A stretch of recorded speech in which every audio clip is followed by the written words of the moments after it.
was one of the options at Manchester United. He was considered by the club, but they wanted Mason Mount in that position as a priority target. So hey guys, welcome back to the channel. Fabrizio Romano here as always to keep you posted on the transfer market. And today guys, we mentioned some deals collapsing in the summer for Manchester United. Some surprising names, some new names, some names you already know, already told you, but entering into some details of something that had chances to happen and didn't happen.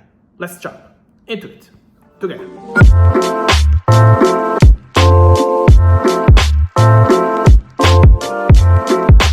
Hey guys, let me start this video with a name to mention for Manchester United in terms of players who were potentially in the list or maybe offered to Manchester United or maybe monitored by Manchester United. Different reasons, different points of view, but for sure important stories to tell you about Man United in this moment. And I wanted to start with a player who's always been appreciated by people in Man United, still under contract till the next June, so potentially a free agent again in 2024. I say potentially because Juventus still want to extend the contract of Adrien Rabiot. He was available as free agent in the last couple of months. Then the player decided to extend his contract at Juventus just for 1 year before deciding his future again in the next months. Juventus will insist to extend his contract again, but Adrien Rabiot was one of the options at Manchester United. He was considered by the club, but they wanted Mason Mount in that position as a priority target, so they decided not to enter in a strong way in the Adrien Rabiot race, because the player was open to listening to proposals, but then at the end the best proposal was from Juventus to stay at Juventus, and he was also very happy to continue his adventure, his opportunity in Italy. But for Manchester United there was a chance to sign Adrien Rabiot. They considered the deal, they discussed internally about the conditions of the deal, but then they decided against signing Rabiot as a free agent. Let's see if the opportunity will return, because the player has always been appreciated by Erik ten Hag. It was 1 year ago, it was this summer, and let's see in the future. But for Man United it was a no this summer. For Marco Cucurella as a left back, when Man United decided to go for Sergio Reguilón, the deal for Cucurella collapsed for a crucial clause, a break clause, because Man United wanted a break clause to be included in the Cucurella contract with Chelsea for January, because we know the situation of Malacia, Luke Shaw, they will be back in the next months, and so Man United wanted to sign Cucurella on loan, but also to include that clause. From Chelsea, it was a no. And also, an important point,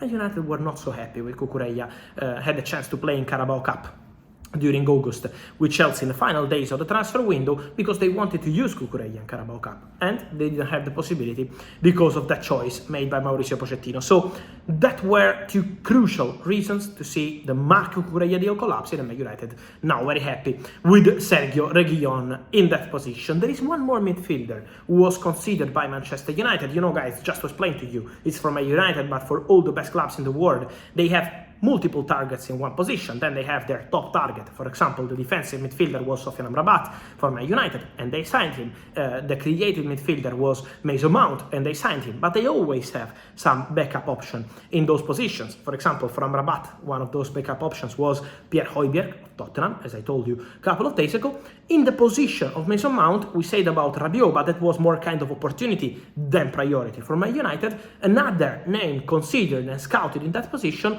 was Kokchu, the Feyenoord midfielder who joined Benfica, because Man United are always keeping an eye to the Eredivisie. We know the very good knowledge by Erik ten Hag of players who are in the Dutch league, and Kokchu has always been monitored by Manchester United scouts without Erik ten Hag, so years ago, but also with Erik ten Hag since he joined the club, and he's always been really appreciated. But then Man United in that moment of the market said, we want Mason Mount, we want to go for Mason Mount, and they decided to proceed with that deal. So Kokchu was one of the possibilities, but the priority in that position was Mason Mount.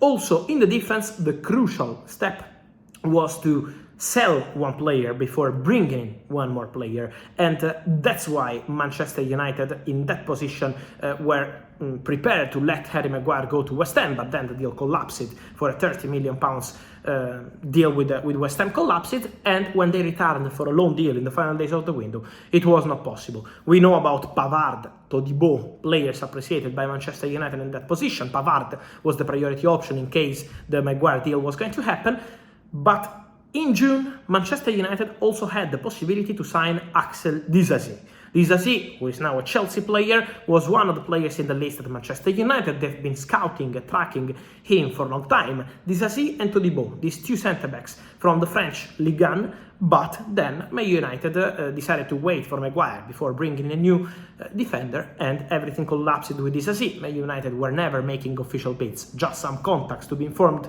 on the conditions of the deal. Then Chelsea decided to go very strong on that one and to sign Disasi basically in 24 hours with a very fast deal for the French centre-back. Another French player was discussed as an opportunity internally at United, mentioning free agents, and is Marcus Thuram. He's doing very well at Inter.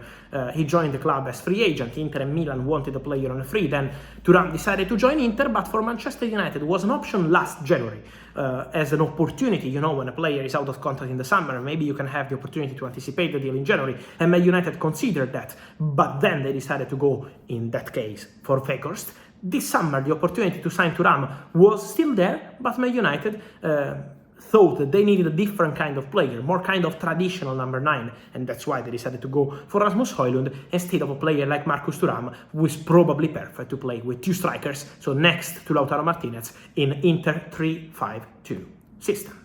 And so guys, let me know your thoughts on this deal collapsing for Manchester United. What's your opinion on these players, on these opportunities that Man United decided not to pursue in the summer? So I wait for your opinion here in the comments. Remember to like this video, turn on the notification bell, subscribe to the channel. See you soon with Fabrizio. Ciao!